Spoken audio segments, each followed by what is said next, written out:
Povo lindo de Curitiba, boa noite. Poxa, essa é a última noite do Clamor em Curitiba. Que pena. Mas parece que só as mulheres estão chateadas com isso, que eu não ouvi nenhum. Oh, só ouvi. Ah. Eu estou feliz por ter você aqui. E hoje nós temos muita coisa para ver. Hoje nós vamos chegar nas notícias, nem de hoje, nas notícias de agora. Está acabando o tempo de misericórdia que Deus deu para o mundo inteiro. E as pessoas ficam olhando para o mundo e muitas delas cobrando Deus. Deus, por que tanta desgraça? Por que tanto problema? Deus disse para João o que ainda vai acontecer no nosso tempo agora. E a primeira coisa que acontece, ele diz: os dois poderes se unem, que são, quais são os dois poderes? Estados Unidos e o papado se unem para formar uma imagem, a besta. Uma imagem ao papado. O que é uma imagem? Uma imagem não é o verdadeiro, né? Uma imagem de escultura, ela é feita a imagem da pessoa, mas não é a pessoa. Ela é a imagem, mas não é a pessoa, mas é parecido com a pessoa. Ela tem todos os traços da pessoa, mas ela não é a pessoa. Então, a imagem é a imitação do verdadeiro. Bom, se os dois vão se unir e os Estados Unidos vai formar uma imagem à besta, uma imagem ao papado ou do papado, para que as pessoas o adorem, o que eles vão fazer? Eles vão fazer uma imitação daquilo que já aconteceu no passado. E como é que foi no passado? O passado foi assim: se uniram os poderes religioso, político da igreja, junto com o poder do império. Lembra de Constantino? Constantino, o imperador que se declarou cristão, e Constantino, que era adorador do Deus Sol invicto, introduziu um monte de heresias. A igreja se vendeu para Constantino, se deixou corromper, começou a adotar costumes pagãos dentro da igreja. Mas o que interessa é que uniu o poder do império com o poder da religião. E quando os dois se uniram, foi quando o papado alcançou o seu auge. Então, essa imagem da besta é uma imitação daquilo que aconteceu no passado. Ou seja, Deus está dizendo, nesse momento, então, o que vai acontecer?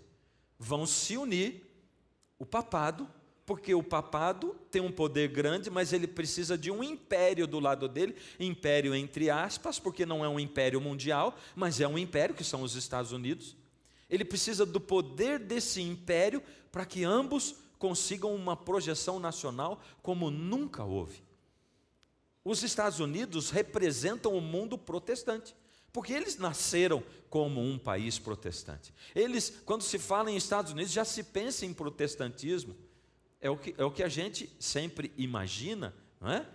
Por isso, a imagem da besta é essa união entre os Estados Unidos, o protestantismo e mais o papado.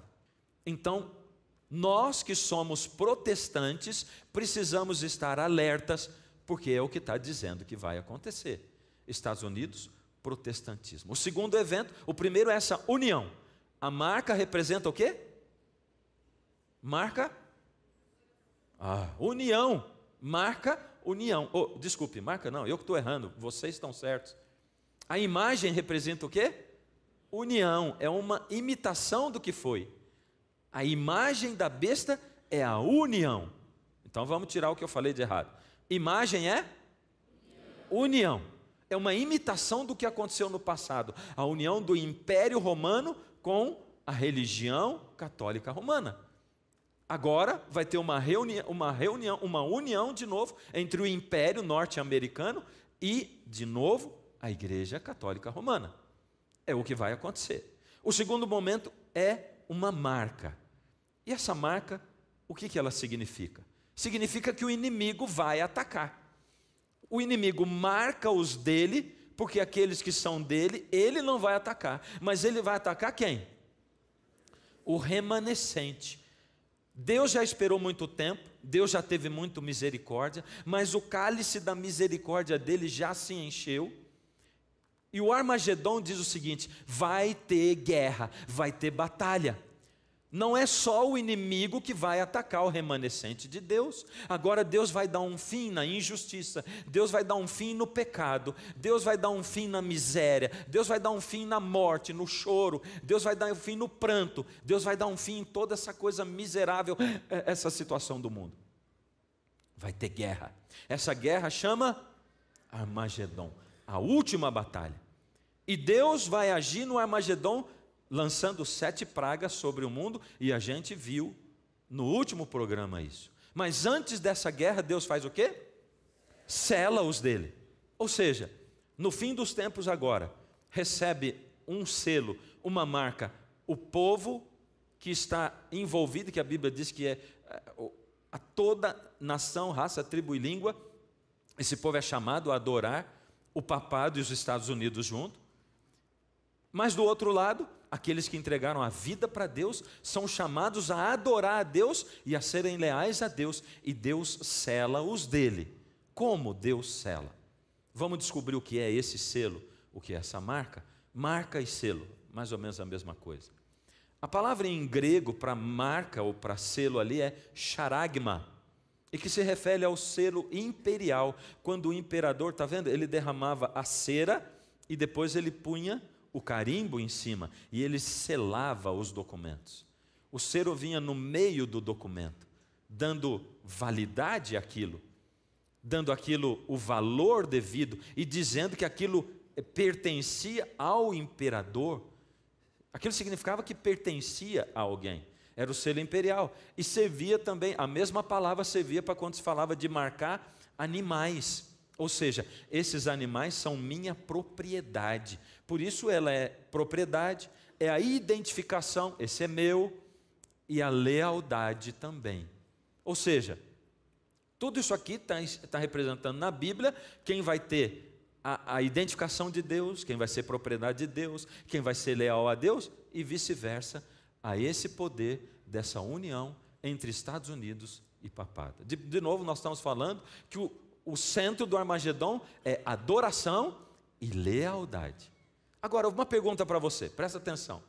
No Apocalipse, quais são as características de adoração e lealdade do remanescente? Vou lembrar de dizer para você, quando a gente olha no Apocalipse, e eu quero chamar você para pegar a sua Bíblia, pega a sua Bíblia. Se você olhar Apocalipse 13, 14, 15, isso só dá para fazer quem trouxe a Bíblia, não serve nem um celular. Aqui está o Apocalipse 13. Você vai visualizar aqui que o 13, o 14 e o 15, eles dizem o seguinte. No 13, Deus diz assim: o dragão está se preparando e vai usar as 2 bestas para atacar. No 14, Deus diz, essa é a resposta de Deus e do seu remanescente. E nós não vamos chegar a estudar o 14 plenamente. Vai ter alguns versos dele aqui hoje. E no 15, é Deus começando o Armagedon, Deus derrama as 7 pragas, e você pode ler na sua Bíblia isso. Agora, no 13, 14 e 15, quais são as marcas, qual é a característica de adoração e lealdade que a Bíblia dá? Lembra qual é? Está lá, nós já lemos várias vezes. Apocalipse 12, 7, por exemplo. Irou-se o dragão contra a mulher e foi pelejar com os restantes da sua descendência, os que guardam os mandamentos de Deus e têm o testemunho de Jesus. Olha o Apocalipse 14, 12. Aqui está a perseverança dos santos, os que guardam os mandamentos de Deus e a fé. Você está prestando atenção que isso aqui está no Apocalipse? Isso aqui é Novo Testamento. E Deus não dá nenhuma outra característica. Quando Ele está falando de Armagedon, de conflito entre o bem e o mal, quando Ele está falando da última batalha, Ele está dizendo assim: foi pelejar contra os restantes, contra o remanescente que descende da igreja verdadeira. E as características deles são: eles guardam os mandamentos e têm o testemunho de Jesus. E o que é o testemunho de Jesus? O que é?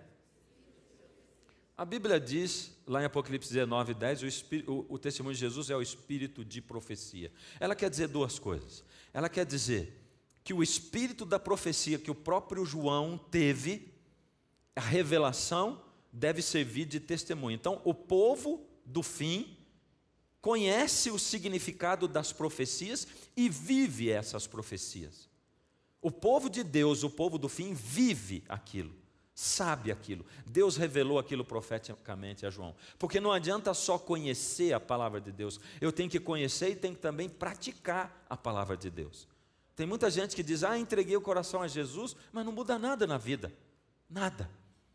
E não vai acontecer nada na vida dela se ela não entregar a vida para Jesus. E tem muitas pessoas que têm o testemunho de Jesus. O testemunho de Jesus prega. Você provavelmente conhece pessoas para quem você olha e diz, puxa, está aí uma pessoa humilde que eu admiro. Ou está aí uma pessoa rica que eu admiro. É uma pessoa de Deus. Essa pessoa quando entra traz paz. Eu conheço pessoas assim e tenho prazer em estar na presença dessas pessoas. Eu gosto de convidar essas pessoas para orar comigo. Eu gosto de ser apoiado. E eu tenho tido grandes mestres na comunhão com Deus, que são gente sincera e fiel, que muitas vezes não são pastores, são pessoas de oração, que vivem o testemunho de Jesus. E eu conheço pessoas de várias religiões assim, que são sinceras e fiéis a Deus. Vou citar até um exemplo de um pastor que já é morto, que se chama David Wilkerson. David Wilkerson, ele escreveu o livro A Cruz e o Punhal. Já ouviu falar desse livro? Foi best-seller nos anos 60, porque ele construiu, ele fez um ministério no Brooklyn e depois na Times Square, fazendo a igreja da Times Square. O David Wilkerson, ele é de formação Assembleia de Deus, os pais dele eram pregadores, mas ele depois formou a sua igreja, a igreja da Times Square, e ele fez uma obra social linda. E ele conta na Cruz e o Punhal a conversão de um drogado, e ele viveu a vida dele para isso. Ele foi um homem de Deus, uma pessoa que deu a vida para cuidar das pessoas. Agora fala dos mandamentos, o testemunho de Jesus e os mandamentos. Quais mandamentos fala de adoração e lealdade? Quantos mandamentos são? 10. Quais deles falam de adoração e lealdade a Deus? Quais são os mandamentos? Não estou perguntando um mandamento, não tem um só. Por exemplo, não terás outros deuses diante de mim. Adoração a Deus ou não é? Sim, porque lá na Bíblia está dizendo, os que guardam os mandamentos. Mas como Armagedon está falando de adoração e lealdade, não está falando, por exemplo, de não adulterarás. Certo? Porque essa é a relação minha com o próximo. E você vai ver que os 4 primeiros mandamentos falam da minha adoração e lealdade a Deus, e os últimos 6 falam do relacionamento com o ser humano. Por isso Jesus diz assim, eu vou te dar um grande novo mandamento, que ele tirou do Antigo Testamento, que já dizia isso lá. Ama a Deus sobre todas as coisas, é o resumo de 4, e ao próximo como a ti mesmo, é o resumo de 6 mandamentos. Então vamos ver o que dizem os 4 primeiros mandamentos. Não terás outros deuses diante de mim. Será que você consegue, diante de tudo que a gente aprendeu, ver por que Deus está dizendo guardam os mandamentos? Não terás outros deuses, diante do que vai acontecer daqui a pouco. Não farás para ti imagens de escultura, não tomarás o nome do Senhor teu Deus em vão, lembra-te do dia de sábado para o santificar. Esses 4 mandamentos falam de adoração e de lealdade a Deus, é disso que está falando. Deus é o Criador. E olha o que diz, isso é uma coisa, todos os 4 falam de lealdade a Deus. Qualquer igreja prega sobre o primeiro mandamento e aceita que nós não podemos ter outro Deus diante de Deus? Sim ou não? Sim. Qualquer igreja aceita que não devemos fazer imagem de escultura? Nem todas, mas a maioria. As igrejas protestantes, sim ou não? Sim. Qual é o outro? Não tomar o nome de Deus em vão? As igrejas aceitam isso também? Não. Tomar o nome de Deus em vão é o que mesmo? É não só eu falar o nome de Jesus, de Deus, de qualquer jeito e do Espírito Santo, mas é também eu dizer que eu sou Deus. Isso é blasfêmia, é tomar o nome de Deus em vão. Todas as igrejas, a maioria combinam com os 3, concordam com os 3, mas nenhuma concorda com o sábado, que é o 4º mandamento. Agora presta atenção o que diz o Apocalipse 14, versos 6 e 7. Eu disse que Apocalipse 13 é Deus dizendo, Se prepare, você que é do meu povo remanescente, você que é o meu fiel, porque você vai ser perseguido pelo dragão, através desses dois poderes que vêm com força para cima de você. Esses dois poderes, o papado e os Estados Unidos, vão exigir lealdade, cuidado. Aí Deus diz assim, presta atenção agora. Vi outro anjo, o Apocalipse 14 é a resposta de Deus para essa ameaça. Vi outro anjo voando pelo meio do céu, tendo um evangelho eterno para pregar aos que se assentam sobre a terra, e a cada nação e tribo e língua e povo. Isso aqui me deixa muito animado, sabe? E feliz. Por quê? Porque a Bíblia diz que os Estados Unidos e o papado, eles procuram atingir a terra inteira. Os símbolos deles, um da terra e outro da água, mostram isso. É uma abrangência global. Mas a Bíblia está dizendo que Deus também vai mandar um evangelho eterno para todo mundo. E isso quer dizer que no fim dos tempos, antes de Jesus voltar, Deus vai fazer com que todo mundo conheça o evangelho, conheça a verdade que você está conhecendo. O mundo inteiro vai fazer isso. E quem sabe isso aqui já não é o início do cumprimento dessa profecia. O fato de esse evangelho estar sendo pregado aqui, pela televisão, na internet, será que não é? E olha o que diz ali na sequência. Dizendo em grande voz, qual é o assunto do evangelho que esse anjo prega? Temei a Deus e dai-lhe glória, adoração, pois é chegada a hora do seu juízo. O juízo vai chegar, vai começar o Armagedon. E adorai, adoração, aquele que fez o céu, a terra, o mar e as fontes das águas. Sabe por que está em amarelo isso aqui? Porque isso aqui é uma citação de um verso do Antigo Testamento. Ele é idêntico a esse verso do Antigo Testamento. Sabe onde ele está? Adorai aquele que, não adorai, mas fez o céu, a terra e o mar. Sabe que texto está citando aqui? Êxodo 20:11, que é o mandamento do sábado, onde diz, porque em 6 dias fez o Senhor Deus os céus, a terra e o mar e tudo o que neles há. Deus está reafirmando. Deus está dizendo assim, presta atenção, destaca. Enquanto o povo que está indo junto com o poderio dos Estados Unidos e do papado, está aceitando o que eles estão pregando, eles estão colocando, o meu povo me adora e é leal a mim, guardando os mandamentos. E eu cito especialmente que no meio do evangelho da pregação vai estar o 4º mandamento ali. Ele é um sinal, um selo distintivo. A conclamação do anjo chama para guardar o sábado. E você vai encontrar no Antigo Testamento que o sábado é colocado como um sinal. Certamente guardareis os meus sábados, porquanto isto é um sinal entre mim e vós, nas vossas gerações, para que saibais que eu sou o Senhor que vos santifica. Está dizendo, quando você guarda o sábado, você faz parte do meu grupo de santos dos remanescentes. Está entendendo? É isso. Olha o que Deus diz mais, Ezequiel 20, lá era Êxodo, olha agora. Eu também lhes dei os meus sábados, para que servissem de sinal entre mim e eles. Deus está dizendo, tem um sinal que é distintivo do meu povo, e esse sinal é o sábado. Para que soubessem que eu sou o Senhor que santifica, eu faço eles santos. E santificai os meus sábados, e servirão de sinal, de novo, entre mim e vós. E Deus está sempre dizendo, para vocês saberem que eu sou o Deus de vocês. Presta atenção, olha só, me arrepia isso. Porque nessa época do mundo, e isso é daqui para frente, quando isso vai ser ainda mais falado e mais exaltado, nós estamos vivendo na época onde as pessoas dizem que Deus não criou o mundo. Estão dizendo que o mundo veio de um Big Bang. E veja, quando eu estou dizendo isso aqui, não é ignorância, porque tem muitos cientistas que creem na criação. Acontece que eles não têm dinheiro para pesquisa e eles têm sido colocados fora das universidades. Eu estava conversando esses dias com um rapaz de uns 24, 25 anos, eu conheço ele desde pequenininho, que está fazendo um doutorado numa universidade federal. Ele é biólogo e ele diz assim, por enquanto, eu não posso nem dizer naquilo que eu creio, porque senão eles vão me barrar, eles não deixam nem eu fazer doutorado e pós-doutorado.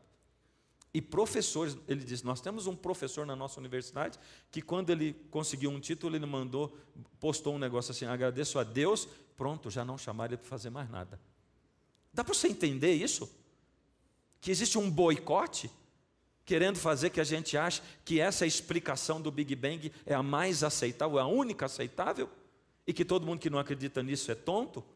Interessante, eles vivem acusando a Igreja Católica de ter segurado o desenvolvimento da ciência, o conhecimento. E agora a ciência está fazendo a mesma coisa, está impedindo cientistas de descobrirem provas, evidências científicas para o fato de que Deus criou o mundo. Ué, ciência é ciência. Vamos deixar cada um pesquisar o que quer. O sábado é colocado como um sinal. Aí você pode me perguntar, mas durante todos esses anos ninguém guardou o sábado. Nenhuma religião guardou o sábado. Só um pinguinho de gente. Interessante, né? Pinguinho de gente é quê? Na Bíblia. É remanescente. Mas deixa eu dar uma outra explicação melhor do que essa para você.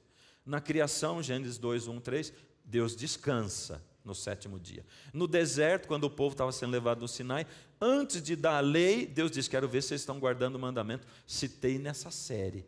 E Deus falou, quero ver se eles estão guardando o meu sábado. No deserto ele restaurou em Êxodo 20, quando ele deu o quarto mandamento escrito na tábua da lei, aquilo que ele tinha colocado na criação do mundo. Ele diz, agora vou dar por escrito para você não esquecer mais. Todo o Antigo Testamento, Deus diz assim, os meus sábados. O sábado de Deus no Antigo Testamento todo. E tem citação de texto aqui. Jesus guardou, ele diz, eu sou o Senhor do sábado. Eu sou o Senhor do sábado. Ele guardou o sábado, ele foi à sinagoga no sábado. Jesus o tempo todo foi ligado. Ele diz, Jesus descansou na morte, ele morreu na sexta, ressuscitou no domingo. Embora as pessoas dizem, vou guardar o domingo que ele ressuscitou, ele descansou no sábado e não ressuscitou no sábado. Ele ficou na sepultura. O remanescente, a Bíblia diz, vai guardar os mandamentos, principalmente os primeiros 4 que falam de adoração, e neles está o sábado. E Isaías 66, 23 diz, e será na eternidade, está falando da nova terra, e será que de uma lua nova a outra, e de um sábado a outro, iremos adorar perante Deus. Dá para entender? Que você e eu vamos guardar o sábado na eternidade, se Deus der para a gente esse privilégio de sermos salvos. E vamos sim, porque é só a gente querer entregar a vida para Deus. Nós vamos sim, amém? Amém. Então o que é o sábado? O que é o selo de Deus? Ele é essa ligação dos 4 primeiros mandamentos, mas principalmente o sábado, que é o 4º mandamento no meio da lei de Deus, como o selo de Deus. Ele é isso. E a marca da besta, o que é então? Deixa eu falar um pouquinho para vocês sobre Babilônia. Lembra? Babilônia, mistura de religiões? Nabucodonosor levava as pessoas de diversas religiões lá para a Babilônia. Lembra disso? Lembra ou não? Então você lembra que Babilônia era essa mistura de religiões. Aí, em Daniel capítulo 3, mostra os 3 amigos de Daniel sendo convocados, porque Nabucodonosor, depois que teve o sonho da estátua, ele resolveu fazer uma estátua só de ouro para dizer, eu vou contra o que Deus diz. Deus diz que cada parte da estátua era de um metal, porque virão outros impérios, mas eu vou fazer uma estátua só de ouro, todos os impérios vão ser Babilônia. Ai, que coisa, que arrogância. Olha só, os amigos de Daniel não se prostraram. Essa estátua, a medida dela, segundo a Bíblia, era de 6 côvados e 60 côvados. Interessante esses números 6 aí, né? Porque o número do sábado, que número que é? É o 7. O número da perfeição na Bíblia é o 7. Qualquer teólogo concorda. E Deus tem detalhes da criação. Detalhes. Ele criou o mundo em 6 dias, no 7º ele descansou. Ele fez o mundo do átomo. E o átomo é o tijolinho da matéria com a qual Deus construiu o universo. O átomo tem 7 camadas energéticas. K, L, M, N, O, P, Q. Deus criou com o som da sua voz, e a parte mais nobre do som é a música. E a música tem quantas notas musicais? A música tem 7 musicais. A primeira coisa que Deus disse é, haja luz. A luz tem 7 cores monocromáticas também. O 7 se multiplica. Eu podia dizer para você mais 5 ou 6 coisas a respeito do 7, ligado com a criação.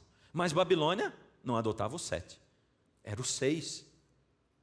Eles tinham o 6 como um número especial.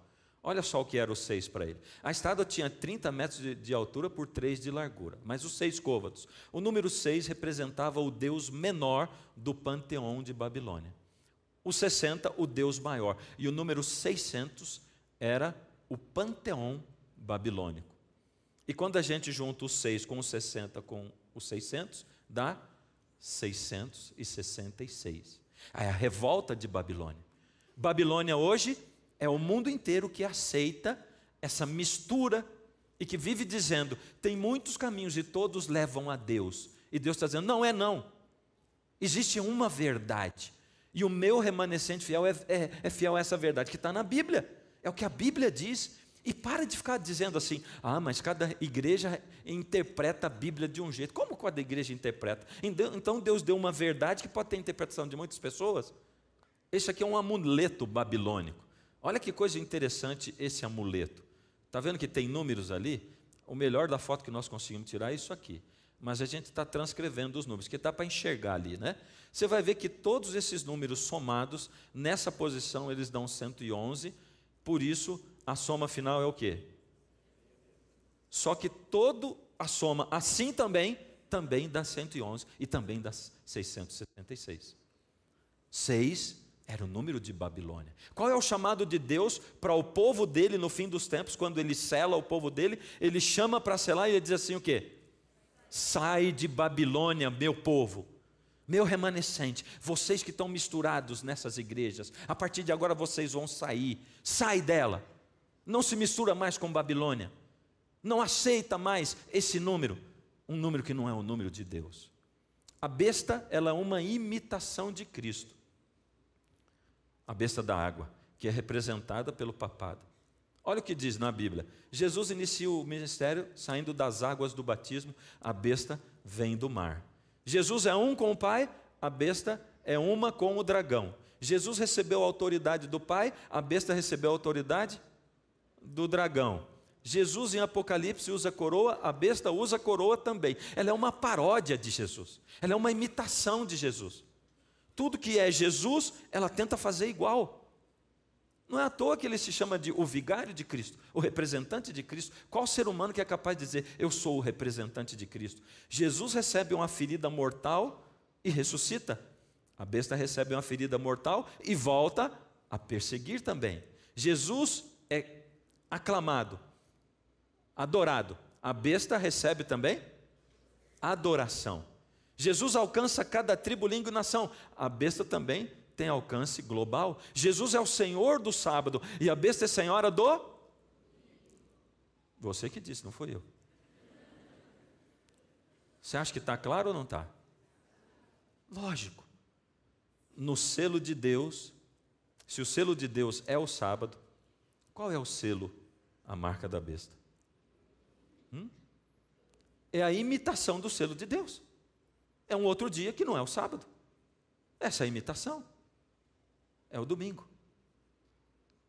A gente acredita que, num futuro muito próximo, vai ter uma união entre os Estados Unidos da América, entre o papado, seja qual papa estiver lá, e os protestantes.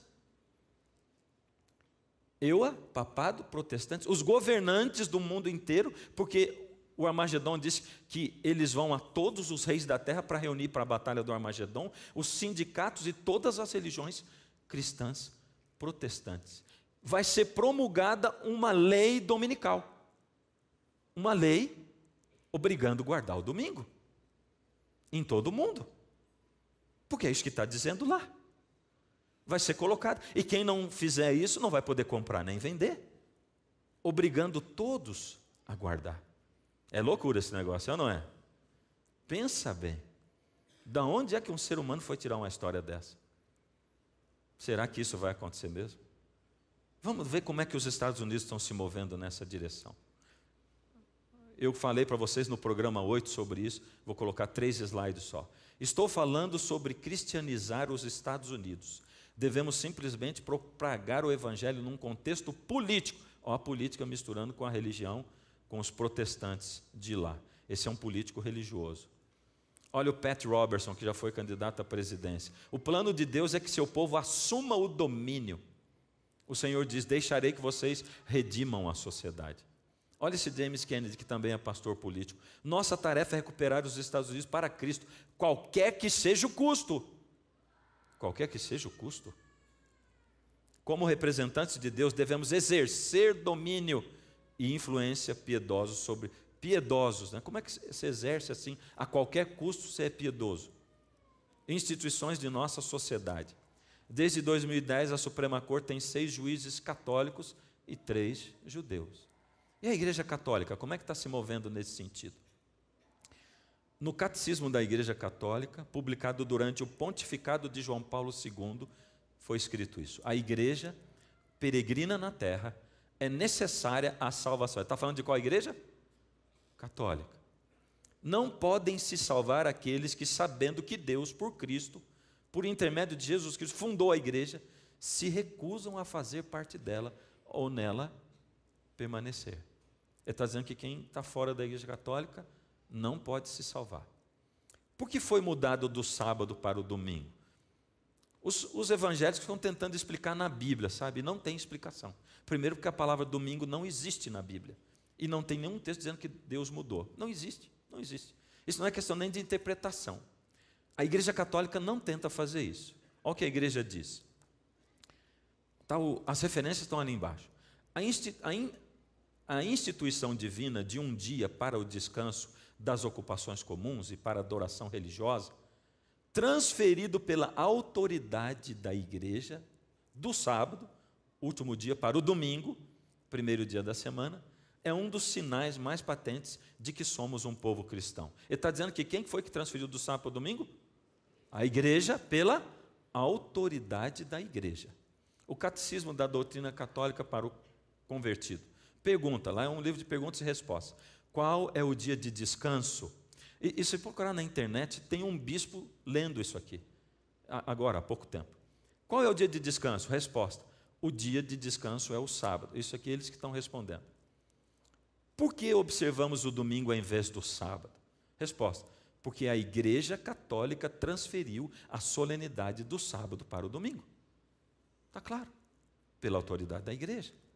Foi a Igreja Católica que, pela autoridade de Jesus Cristo, estão falando em nome de Jesus, transferiu esse repouso para o domingo em lembrança da ressurreição de nosso Senhor. Assim, presta atenção agora, assim, a observância do domingo pelos protestantes é uma homenagem que prestam, sem querer, à autoridade da Igreja Católica. Você está entendendo? Se prepara, que nós vamos ver muitas coisas daqui para frente. O que vai ser os últimos acontecimentos, ou o que serão os últimos acontecimentos? Bom, se a imagem da besta é a união entre os Estados Unidos, o catolicismo e o protestantismo, isso se chama o quê? Ecumenismo. Você ouve falar de ecumenismo hoje? Ecumenismo é a união. Dá uma olhada. Papa fará reforma histórica, diz relatório. E esse texto diz o seguinte, vamos ampliar aquilo ali.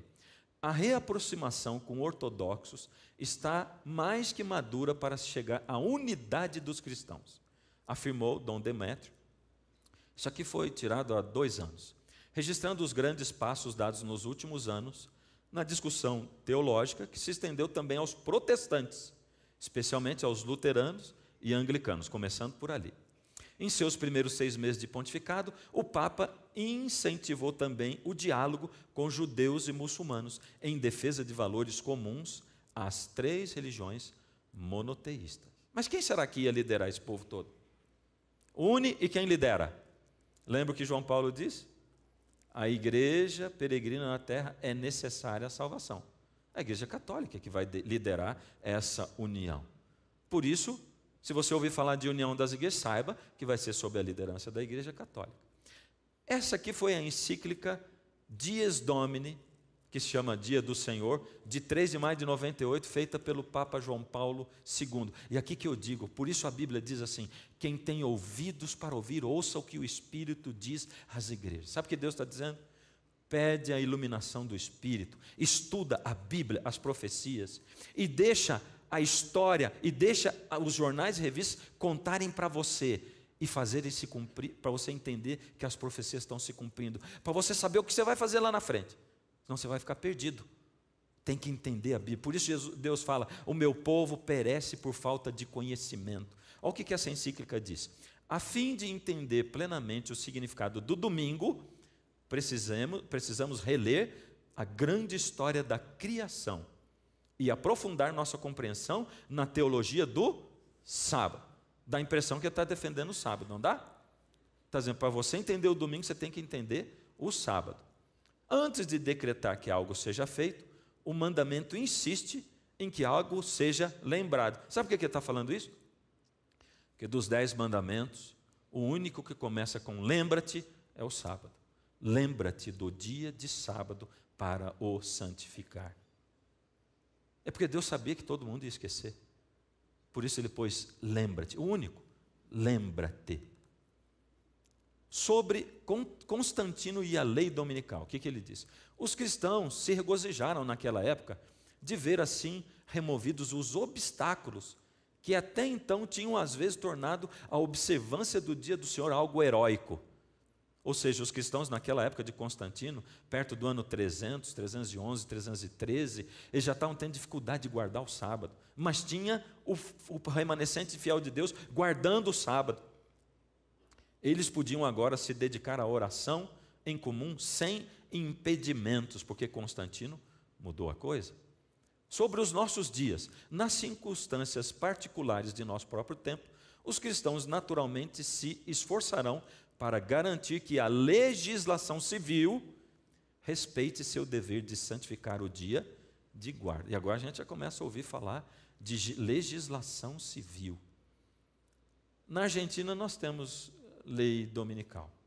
Esse aqui é um outdoor defendendo a lei dominical. A Confederação Argentina da Empresa Mediana, ECAME, quer conseguir esta lei nacional para o fechamento dominical, porque cremos que devemos resgatar o valor familiar deste dia de descanso. E se você prestar atenção no que o Papa Francisco está falando hoje, ele fala de família, fala de ecologia e fala da importância do domingo para a família. Na Polônia, a inscrição do cartaz diz: não faça compras aos domingos. Nos Estados Unidos, nós encontramos aquilo de volta para a igreja no domingo. Pela primeira vez, os sindicatos, isso aqui é uma manchete, não é? Num site. Pela primeira vez, os sindicatos e as igrejas da Europa se encontram na mesma linha. Pela primeira vez. E lembra que naquela lista de união estavam os sindicatos lá? Aliança Europeia pelo Domingo. Tem um site disso aqui, uma Aliança Europeia. Essa é de 20 de julho de 2011, eles estão mais avançados ainda. Um site oficial pelo domingo. Parem o trabalho aos domingos, a campanha é grande. E Deus nos chama a olhar todas essas coisas acontecendo. E agora nós chegamos ao Papa Francisco, ao nosso tempo. Quais são as ações que ele está fazendo?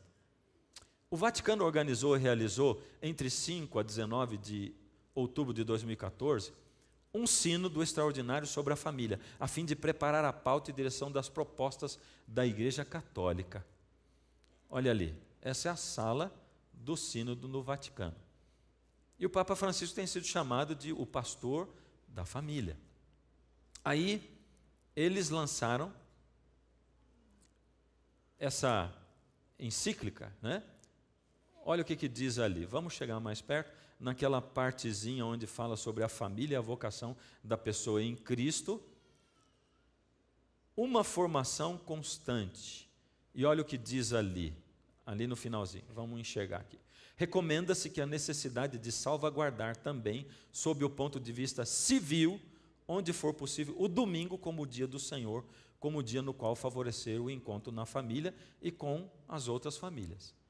Ou seja, não está acontecendo um decreto dominical ainda, mas a gente já começa a ouvir falar de domingo e legislação civil. De repente o Papa chega no Congresso norte-americano. Você viu essa cena na TV? Você assistiu isso aqui? Você ligou com a Bíblia quando você assistiu? Ele falou em fundamentalismo religioso e mudança climática. Eu não tive tempo para colocar um outro texto aqui. Mas você sabe que fundamentalista eles chamam quem acredita na Bíblia literalmente. Por exemplo, quem diz que Jesus vai voltar é fundamentalista. Eles creem isso hoje. Quem crê que Deus criou o mundo em 6 dias é fundamentalista. Você entende? Então ele falou sobre fundamentalismo e mudança climática. O pontífice também voltou a tocar no tema mudança climática, que divide republicanos e democratas nos Estados Unidos. Para ele, o Congresso dos Estados Unidos tem um importante papel a cumprir na luta contra os danos ambientais causados pela atividade humana. Olha o que ele diz: estou convencido de que podemos fazer a diferença e não tenho dúvida nenhuma de que os Estados Unidos e esse Congresso devem ter um papel importante. Olha, o Papa falou pela primeira vez no Congresso americano. E foi muito interessante ver que o eu não sei como é que diz esse nome, acho que é Boehmer, sei lá o nome dele. Ele começou a chorar, ele estava emocionado. Ele é o presidente da Câmara lá dos Estados Unidos. Ele assumiu o choro dele. Estava emocionado. As pessoas estavam se maravilhando diante do Papa. E nessa visita aos Estados Unidos, ele foi à ONU também. O Vaticano terá sua bandeira hasteada pela primeira vez na sede da ONU. O país Vaticano vai ter a sua bandeira lá. E ele também fez o seu discurso, a sua conferência nas Nações Unidas, né? E foi aclamado por todas essas pessoas que estavam lá. Eu tenho que voltar nesse quadro aí que eu passei muito depressa. Olha o que a revista Times, no final da revista, colocou. O novo Império Romano. Dá para você ver cumprimento de profecia aqui? Porque a gente diz, acabou Roma imperial e começou Roma papal. Um império político-religioso que não foi um império como os outros, diferente, como diz a profecia.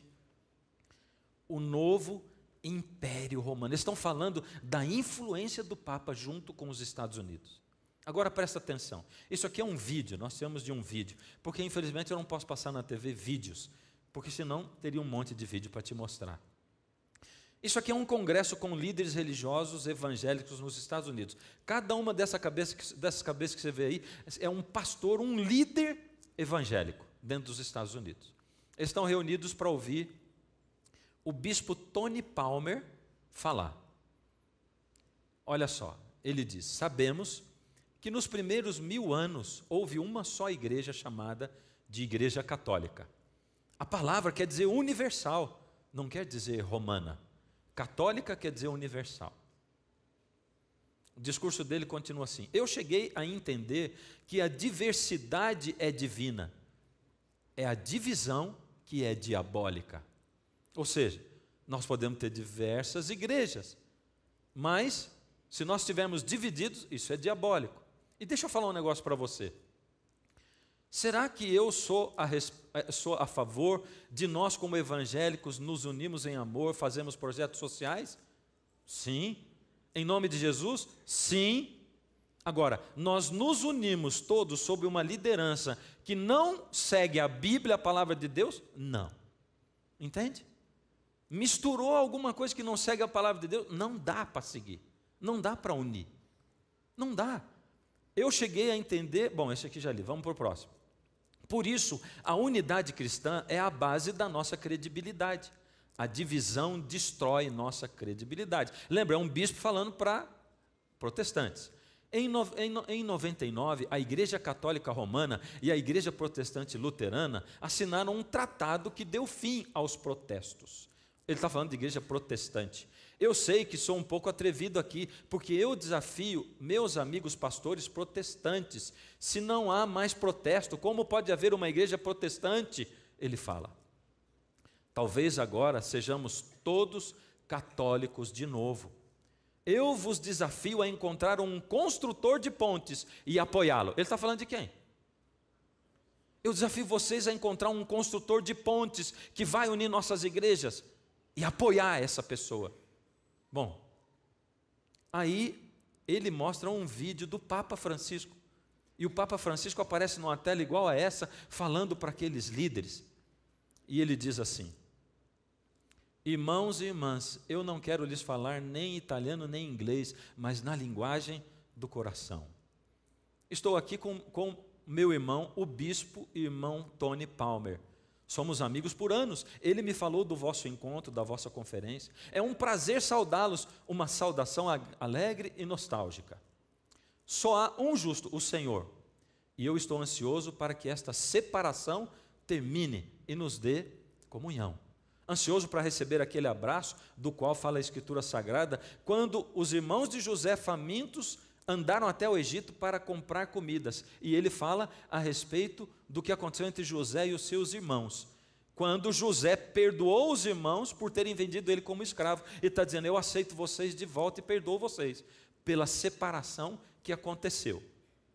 E oremos ao Senhor para que nos una a todos, e avante sejamos irmãos, que nos demos espiritualmente este abraço e permita que o Senhor termine a obra que começou. E isto é um milagre, o milagre da união começou.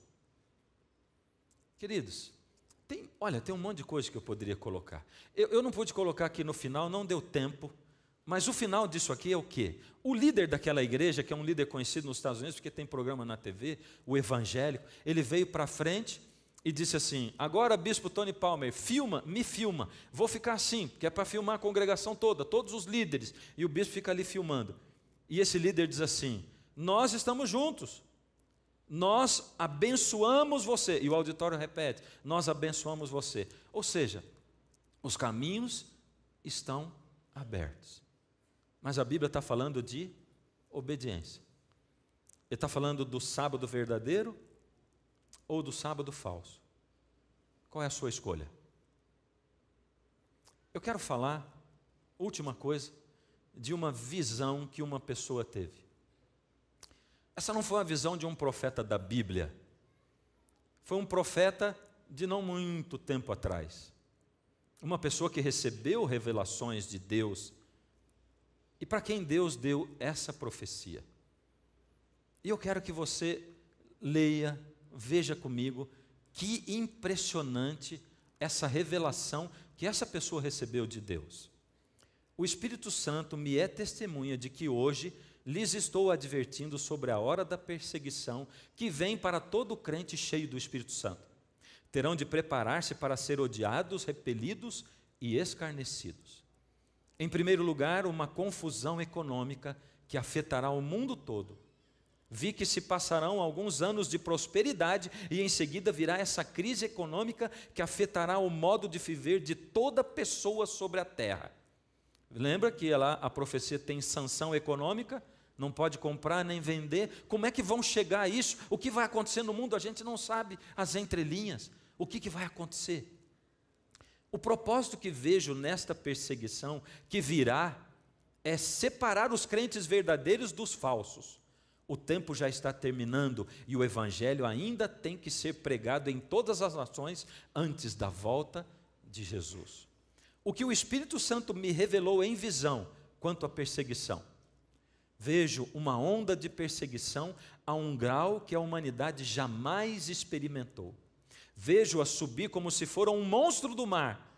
Uau! Se estenderá pelos Estados Unidos, Canadá, o mundo inteiro e por fim será uma espécie de loucura. Vejo levantar-se uma super igreja mundial. Vejo que se forma um concílio de uma super igreja mundial composto de uma união entre os protestantes, ecumênicos liberais e a Igreja Católica Romana, unificando-os politicamente para criar uma das forças religiosas mais poderosas sobre a terra. Como eu tenho dito para você, isso não é da Bíblia. Foi uma pessoa que recebeu essa revelação, essa profecia, não muito tempo atrás. Mas uma pessoa que não está na Bíblia. Que mais? Roma insistirá em receber privilégios da parte dos líderes protestantes ecumênicos. O Papa se considerará como um líder político em vez de um líder espiritual nessa união da igreja. Vejo um exército de profissionais invadindo os postos influentes nesta super igreja. Logo vejo que se levanta outra super igreja. Uma igreja invisível e sobrenatural. Ele está falando de quem mesmo aqui? remanescente. A união dos verdadeiros seguidores de Jesus Cristo, que prosseguem com a vida espiritual, unidos por meio do Espírito Santo e sua confiança mútua em Jesus Cristo e sua palavra. Essa igreja será um tipo de igreja clandestina. Ele disse invisível. Será composta de cristãos de todas as denominações. E enquanto esta super igreja visível aumenta em potência política, aquela outra igreja, a perseguidora, o corpo invisível de Cristo crescerá em poder de uma forma tremenda. Esse poder virá como resultado da perseguição. Quem falou isso foi David Wilkerson, que escreveu A Cruz e o Punhal. Eu coloquei assim de propósito para que você ficasse pensando que era Ellen White. Sabe? Porque não foi. Foi David Wilkerson. Esse líder religioso evangélico, que nos anos 70 teve essa visão. E eu fiquei impressionado quando eu vi isso. Se você procurar na internet, David Wilkerson, a visão, você vai ver, vai ouvir isso aqui e lá. Porque ele era um homem muito sincero, que dedicou a vida dele para pregar o evangelho. E Deus desejou mostrar para esse homem, que não é adventista do sétimo dia, nunca foi, para chamar a atenção de protestantes, que o que eu estou falando aqui não é uma ideia adventista, e não é uma interpretação adventista da Bíblia, mas Deus está colocando no coração de pessoas sinceras, de diversas religiões, porque Deus está dizendo assim para você: eu estou te mostrando o que está acontecendo, você vai ter que decidir, o que você tem que fazer agora, enquanto ainda não existe um decreto dominical.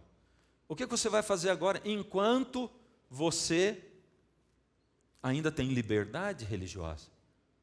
O que você vai fazer? E ele diz, na parábola das 10 virgens, é hora de buscar o azeite em dobro, o azeite do Espírito. É hora de buscar. Decisões importantes têm que ser tomadas. Eu não vou ficar esperando até lá para entender o sábado e guardar, porque ele é uma bênção na minha vida. Ele é o dia em que eu paro tudo, esqueço tudo. E quando eu era estudante, era incrível, porque eu era estudante de teologia. Às vezes eu tinha uma prova no domingo, eu estudava até sexta, sábado eu parava de estudar. Sábado à noite, depois do pôr do sol, eu estudava ainda para depois prestar a prova no domingo. É um dia que eu não penso nem em preocupação, é para Deus. Mas quando você está vivendo outra vida, não é fácil. Eu quero terminar contando a história de uma pessoa que eu conheci há uns 5 anos atrás. Duas, a Sandra e o Ramires. Quando eu fui ser pastor em Curitiba, eu vim porque nós estamos em Curitiba, eu comecei a série Clamor da Meia-Noite na Igreja Central de Curitiba.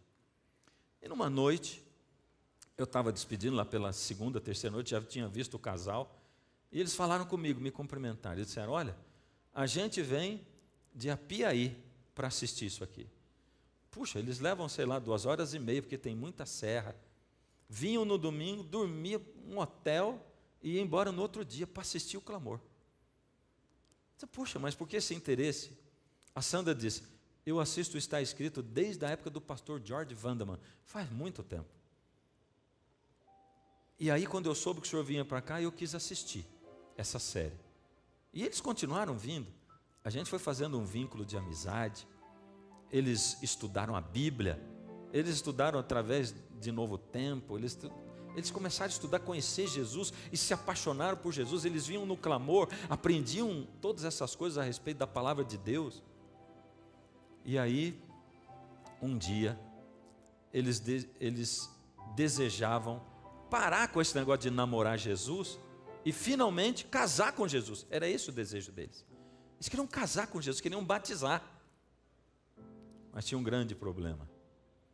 O problema é que o Ramires, ele tinha hotéis lá em Apiaí. E hotel funciona no final de semana. Como é que faz para guardar o sábado quem é dono de hotel? complicado, não é? E sabe, o tempo foi passando, e o Ramírez que desejava se batizar, e a Sandra esperando pelo Ramírez, e eles queriam batizar, mas não dava. Sabe, eu como pastor, eu gostaria muito de chegar para eles e dizer assim: vem, vocês, porque eles são gente boa, eles são gente fiel, eles são gente de coração maravilhoso. Minha vontade é dizer: vem, olha, depois lá na frente, quem sabe dá um jeito, mas não podia falar isso.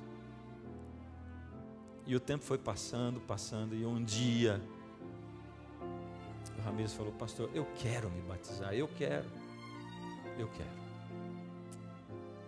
Eu não resisti, eu vou batizar o Ramírez hoje ali, viu? E a Sandra? Mas como é que eu vou batizar se ele tem hotel? É porque o Ramírez decidiu vender os hotéis dele. Ele vendeu os hotéis. E hoje ele e a Sandra ali. Essa é a cena, queridos. Essa é a cena de alguém que conheceu Jesus, entendeu a palavra dele, tinha uma luta muito grande, os dois tinham uma luta muito grande para enfrentar, um muro intransponível, mas que Deus abriu. Sabe quando ele falou de vender o hotel, ele vendeu em 3 dias. Então Deus queria que ele estivesse aqui. Por isso, Ramírez, estou muito feliz hoje. E eu estou vendo que você está também. A nossa amizade sela aqui, mas a de Jesus, muito mais. Porque a partir de agora Ele é o Senhor da sua vida. Ele é o seu Senhor, seu Salvador, seu Redentor. E agora, diante de todas essas pessoas e até dessas câmeras, para a honra e glória do nome de Deus, para que seu nome seja inscrito no livro da vida do Cordeiro, como ministro do Evangelho, eu batizo você, em nome do Pai, do Filho e do Espírito Santo.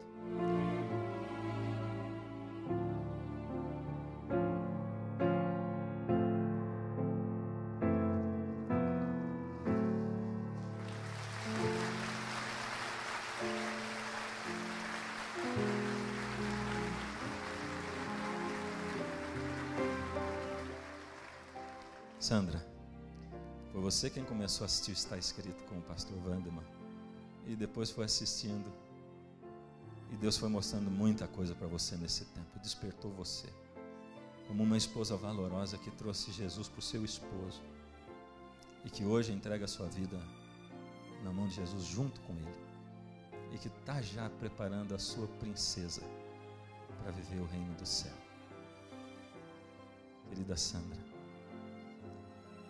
é com prazer que, seguindo a ordem do Senhor Jesus, eu batizo você para uma nova vida, em nome do Pai, do Filho e do Espírito Santo.